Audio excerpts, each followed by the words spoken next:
So hello, so please let me introduce Professor Federico Agostini. Thank you very much for coming. Very nice to see you again. To studio in my YouTube channel. So ありがとうございます in Japanese. So last year we talked about your childhood story, and this year I want to ask about your teenager period story. Oh my God. So okay, so let's start ask about Yes.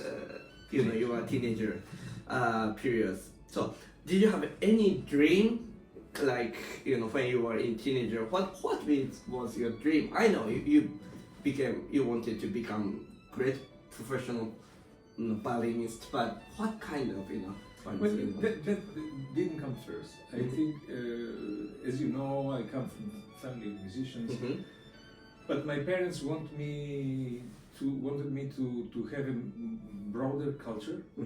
So they told me that I should go to school and to high school and it was musical high school. Well, just a regular high school, so that I can expand my horizons. That's great. At that time, though, it was very difficult for me to combine studying violin and other subjects, English, science, history. Because it was too much for me. I would spend all days, of course, studying other things and very little. So at that time, I felt like violin playing was becoming more important for me in terms of I was thinking that maybe this is the way I want to go, and so I abandoned the studies, the high school studies, and I kept going to the conservatory that had a special program specially designed for musicians, so that they can practice violin, but also they can study some other things on a smaller scale, lighter scale. That's better for musicians. So I continued that way, and finally I found that was the right decision for me. So that's So as far as dreams, it was, of course, when you are at that age, you dream, I want to become the greatest violinist on earth. But you were not like that dream was smashed very soon by school. But did you have something goal or objection or? Well, having my uncle, who was a foremost violinist, internationally speaking, of course my admiration for him was unlimited, and so I wanted to kind of emulate a little bit what he did, and so I took any opportunity to meet him and to talk with him about music, violin questions and things. So your dream might become your uncle, I think. Well, it was sort of a Do you think you became like your uncle? No. Not at all. He's far greater than I am. Wow. Yes. And I think that he also is a different generation, so he had different set of values, and so he's somebody who experienced the war, and I didn't experience the war. Oh well, it's completely different, and I think the level of commitment and discipline that he had at my age compared to mine was much stronger. So do you think so? What is stronger means? So the discipline and commitment towards life.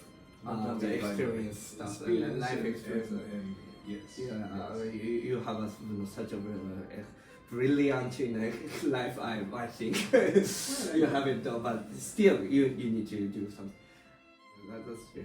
Let's go to the next question. What was your best experience and bad experience in your teenager periods? Did you have a best experience? Any any concert is fine, like music But experience, any life the experience. most thrilling experience was actually at one of these competitions when I was going through a period of, I was feeling very depressed because I arrived in this town where the competition was held, and I was staying in this hotel, and this hotel was packed with all the candidates playing for the competition, and I hear Brahms concerto here, the Tchaikovsky concerto there, the Saint-Saëns Rondo Capriccioso there, Paganini Caprice there, and I was under the impression that everybody was playing much better than I could. I thought it was. So what I'm doing here, and I was with my mom and with a friend, and so let's go home. I said, but no, stay. My friend said, stay, don't worry.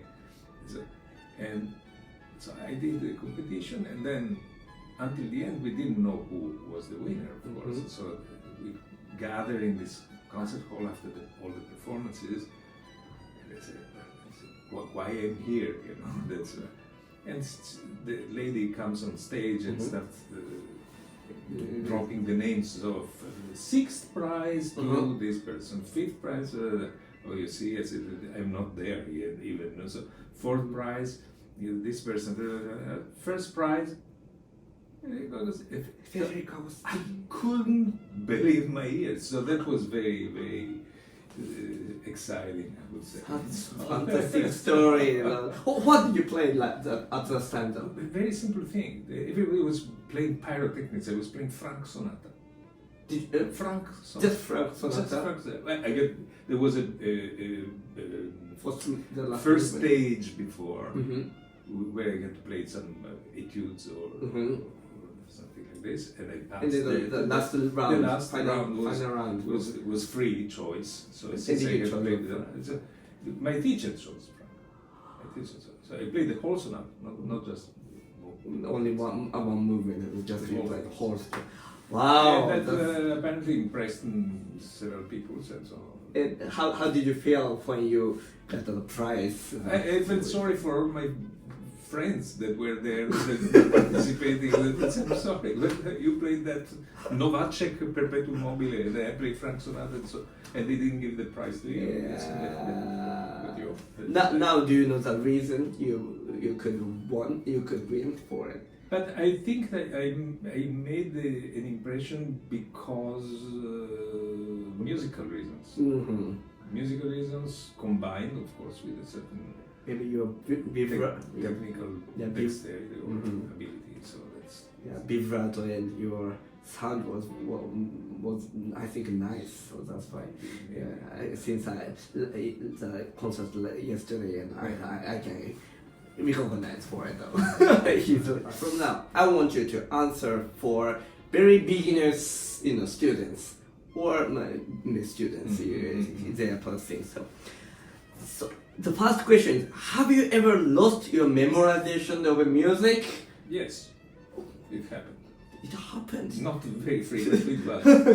And then, how do you figure out the loss of the memorization for it? Do you have any good advice? Not really, but I think it's a matter of concentration. If the concentration is focus, is not there, you start thinking, or looking in the, let's say, in the rear mirror while playing, and because something went not according to your plans, then this moment that you can lose, or you can be distracted very easily. I don't know, somebody in the audience that make a movement or something, and then you lose the concentration is the most important to avoid losing the memorization. And of course, having a healthy lifestyle. That has to do. If one drinks and smokes and then your brain works somehow erratically. So that's okay, great. And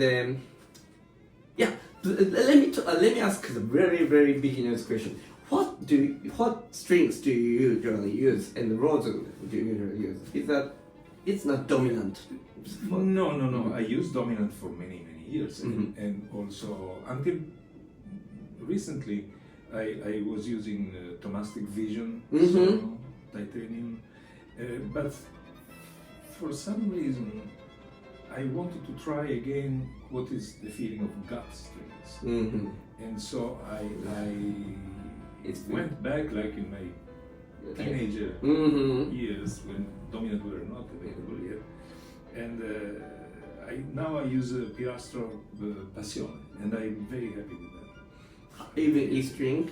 No, E string is a Goldberg cut. Goldberg cut. It's a 26. 26 fun. Yeah. The So you- medium gauge. So, Uh-huh.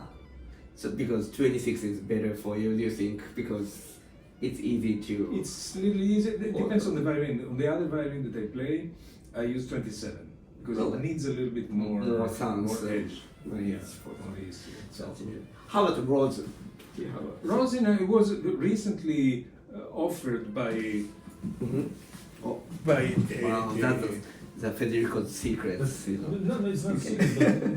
But it's a Japanese rosin. Oh, Made- Japanese rosin. yes. That's interesting. I have never. It's my Your friend? usual violin maker when I go to here. He asked me, do you know this one? And so it's called Arche. Arche. Yeah. I have heard the name, but that's interesting. Oh, And it's pretty nice. yeah, very. It actually it calls really like gold. Yeah. Yeah. It grips nicely. It's not too much, and it's nice. How long have you been using this A rosin? few months. That's the thing. The last time I went to rehear my bow, Mhm. so I got the Do chance. you to- think it works well? It works well so far. How about before the rosin? Did you use any? Like, Usually in winter time, Mhm. when the air becomes a little bit Mhm. drier, Mhm. I use a fatter kind of rosin, a little bit. So my favorite is the Hill Black. It's called Hill Black. The Hill, Oh, okay. yeah, that one. But the black, not the golden one. So Mhm. black type. That's good for. But this one I got it before the summer. Mm-hmm. And so it's very good when the air is very humid, when it's very moist, I've never. and that works a little bit. If I use the Hill Black in summertime, Mhm. it cakes up on the bow. It makes a mess. So that's- winter time, in dry time, we should use a black one, and then. I think so. for I mean, one, it's from my we should- experience. That's interesting. Great advice. Wow, thank you very much. Yeah. And it's vibrato. Mm. And then yesterday, I went to your concert, and I thought your vibrato was really, very nice and very warm Mm. and very wide, and then no, how do you say this? Strict Tension? but no tension or anything. No tension, no tension. You release your power, So and then how do you teach the vibrato usually? I think vibrato is one of the most difficult things to Wow. teach because you Mhm. cannot.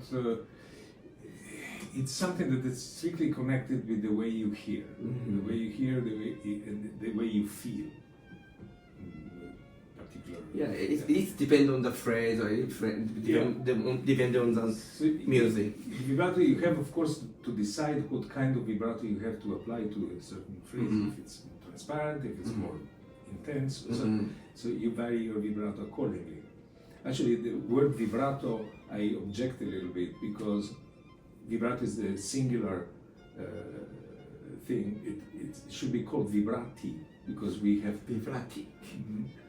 many, not just one. Vibrati is one, vibrati plural, So we should have different combination of vibrato. So wide, narrow, fast, slow, and all what is in between. So it's like colors palette. That's interesting. Wow.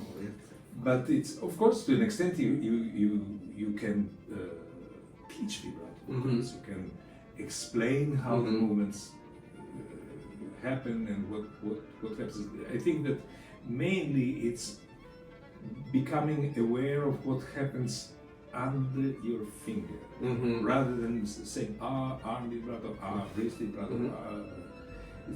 it just it has The you contacting have to with the feel- string, contact with the string and understand what happens there. So therefore I do some kind of very simple exercises. Mhm. And I start with the violin in with the hand in the third or fourth position, Mhm. where I can just have contact with the Mhm. body of the instrument, and then I try to move the fingers, slide it back and forth, quarter tones up and down, on double stops, on thirds, for instance. And you move one finger independently, and then the other finger, and then 2, 4, and you do the same thing, and then you play only a single note, and then so after a while you become aware of this feeling under the finger, right? It's because it's there that it happens. Even first finger, right? You know, it's not here. Ah. It's here. If you becomes start using tense easily. yeah. Wow, So that's great secrets actually. It's not a secret. Well, because I have never heard the teaching way, the teaching method. So, Pero, do you think the vibrato is related to trio? Of course, you know, yes, we should yes, use it. yes, Yes. Oh. I see. Also, vibrato, you can. That's a way of practicing sometimes. You know, you start with the trail, Mm-hmm. and then you stop the vertical movement of the finger, and you try to imitate the trail with the movement of your arm, basically. You know, but that's Maybe different. when we teach the trio, maybe we should do the opposite way. Maybe. So, you know, that's. But not vibrato. I hate the vibrato trio. Like No. This is just for practice. just for No, of course not. That's it. okay. And then vibrato. Yeah. You know how I started vibrating? Mm-hmm. Because I dreamed of it. Excuse me. I was dreaming. Oh, you dreaming? Because my grandfather at the beginning, Mhm. he didn't allow me to vibrate Mm-hmm. until he Until- would say so, right? So, and so little by little, and I understood that was a good psychological technique for him. You know? Mm-hmm. So I built up this wish to be vibrating. So, and I remember that I had a dream in my sleep Mm-hmm. that I was vibrating. So when I woke up in the morning, the first thing I went to the violin and I started vibrating. Because I figure out That's really in the interesting. subconscious. I Wow. figure out the so therefore it's very difficult to teach vibrato because it's something. That's so interesting. So the most important method for vibrato is sleep. Sleep well and have a great dream. You're asking about dreams? Very good. It works. Okay, great. So next, let's talk about nervousness. You know, I would like to ask how to figure out the nervousness. You know, before or after the. Before performing or in the concert. Do you have something secret for it to figure out? Nerves are there forever, for a lifetime. There's no such thing as, I mean, only a very small child or a person who is not listening his or her mind have no nerves. So you have to, I mean, nerves when performing. Of course, experience is important to have as many opportunities as it is possible to perform. That helps, you know. But the nervousness is always somewhat present to it, and sometimes it comes unexpectedly. You think that you are very comfortable, and then something happens during a performance, and you become for a little bit nervous, and then it disappears.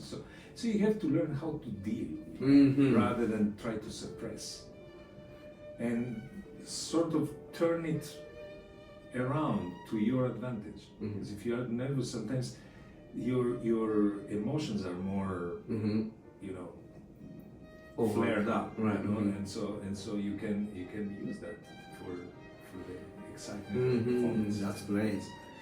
When you are in the concert master in UGG, did you have experience the nervousness for it? Because orchestra maybe it should be less nervous. Well, sometimes, you know, and sometimes I noticed that I was more prone to nerves when I was very tired. Because when your energy is at a low, you know, point, then it's highly possible that you are maybe affected by nerves. Right? How about when you play the seasons, you know, the big by Vivaldi, you play them 100,000 times and then maybe it works to figure out the nervousness. Sometimes it happens even now. If I play the first season, I can be nervous by nerves. Under pressure. Of course. But I know myself, I know by experience, I played many times. So I saw how to adjust or go around the problem. Wow, that's fantastic. Great, thank you very much for having the interview. We are really glad to hear it. My greatest pleasure. Yeah, great. So for the last, I want you to give a comment for your fans. So could you watch the camera? And I think that last time I spoke about try to be as safe and healthy as possible and cooperate in a social way in order that this thing goes away. And I think it's going away, or maybe we have to live with and learn to live with. But I think that it's a better time now, and I hope that people resume to go to concerts and enjoy great moments of music. Yeah. Thank you so much for your time. Thank you very much for coming. Thank you. Great.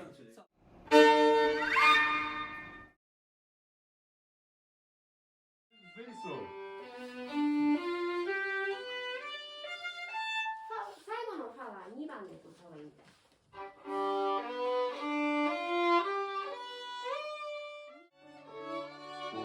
Go a little bit closer to the bridge when you want to play forte. もっと細寄りでいい。 Because here there's not enough.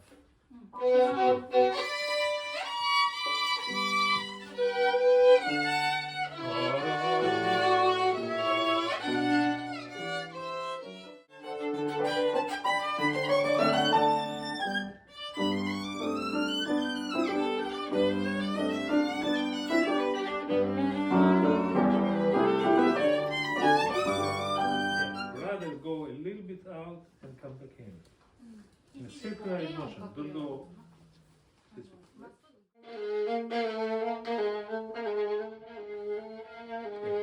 This is absolutely not enough for a concert hall. In this room, it's you can go like this. こ But の in a 音だ concert hall, とホールではちょっと足りない。